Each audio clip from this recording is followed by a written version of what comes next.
5ই August আমাদের আন্দোলনকে কমিয়ে দেওয়ার জন্য পুলিশ সেনাবাহিনী নির্বিচারে গুলি গণহত্যা জীবনের শেষ রক্তবিন্দু পর্যন্ত দিয়ে হলো আন্দোলনে থাকবো, দেশ স্বাধীন করব, 20 কোটি মানুষের কাছে তার স্বাধীনতা ফিরিয়ে দেব, ভারতের দালাল মুক্ত করব ইনশাআল্লাহ। Tamim Iqbal, one of the frontline fighters of the historic July Revolution of 2024 in Bangladesh, played a courageous role during the nearly month-long mass protests that swept across the whole country. This young protester was mainly active in the Baridhara area near the Bosundhara residential zone. এই রাজপথে আমরা অবস্থান নিতাম, তখন হতো police হঠাৎ করেই ওই দিক থেকে এসে আমাদের উপর গুলি করতো। তৎকালীন আওয়ামী লীগের সরকারের যেই পেটুয়া বাহিনী, ছাত্রলীগ, যুবলীগ, সন্ত্রাসী যারা ছিল, এরা এসে দিক দিয়ে হামলা করতো। তখন আমরা এদিক দিয়ে অবস্থান নিতাম এবং ওনাদের সাথে একটা ধাওয়া পাল্টা ধাওয়া চলতো।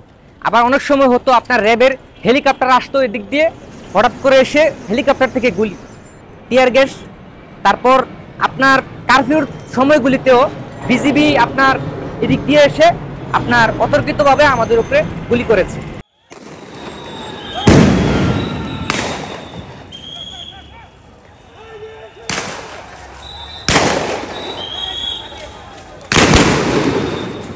For Tamim, it still feels like a dream to have survived the bloody uprising that claimed nearly 1,400 lives, most of them students and youth.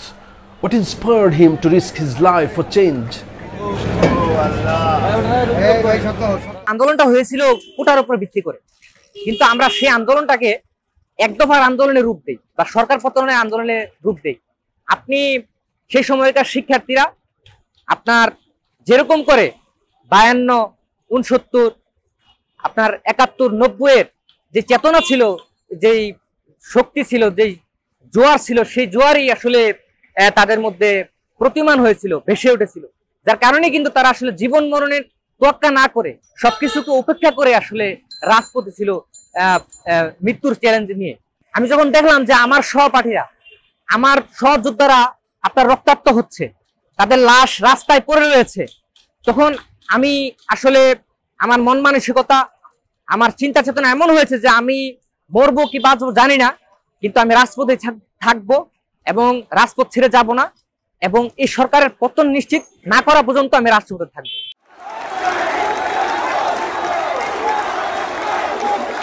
Through that unprecedented July Revolution of 2024, the nearly 16-year-long authoritarian rule maintained in the name of democracy finally collapsed.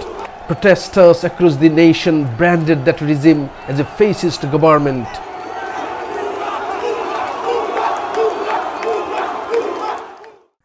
আমার মনে হয়েছিল যে আমি হয়তো আর বেঁচে থাকবো না, আমি হয়তো একজন ওয়াসিম আকরাম হব, আমি হয়তো একজন আবু সাইদ হব।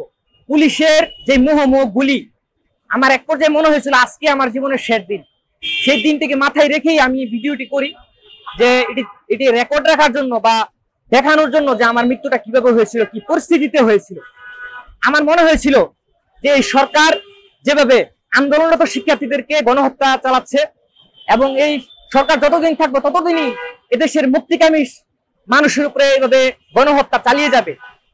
যার জন্যই এই গুলির মুখে, বন্দুকের বুকের নলের সামনে বুক পেতে দিতেও আমি কুণ্ঠাবোধ করিনি, ভয় পাইনি। July protester Tamim also said that a strong anti-fascist and anti-autocratic sentiment has developed among the people of Bangladesh. Despite existing political divisions, the Bangladeshi people will never tolerate any future attempt to establish an authoritarian rule like that of Sheikh Hasina.